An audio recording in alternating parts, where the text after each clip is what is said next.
So how would you rate the success of No One Eats Alone? I believe No One Eats Alone probably got like a 7.5. So far, the students seemed a little bit more timid with the idea at first.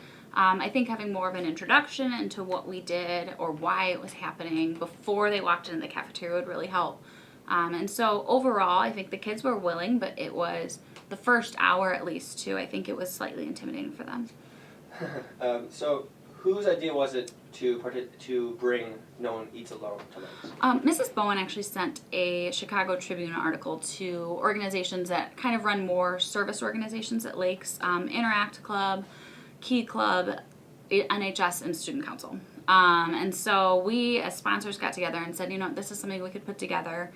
We had a little bit less than a week's notice to kind of get it going. But we just got a lot of student volunteers and basically said, these are lunch hours we need covered. Here's what we're looking for. And this is just a concept that we're trying to implement here at Lakes. Okay. So how long would you say that it took you to plan this event? Just a little under a week. Yeah. Okay. Mm-hmm. Do you plan on doing No One Eats Alone or this similar at Lakes? It doesn't necessarily have to be affiliated with No One Eats Alone. I think the concept gives a lot of integrity to why we're doing it though.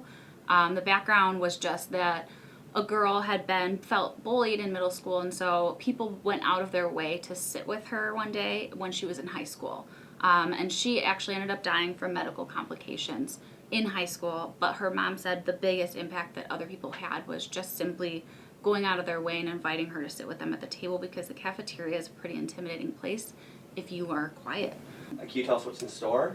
Student Council currently, we just finished the ice skating night and turnabout, so right now we're looking forward to next year's homecoming and planning a theme. But upcoming, we have a Spirit Week the first week of April, and that will be right after spring break.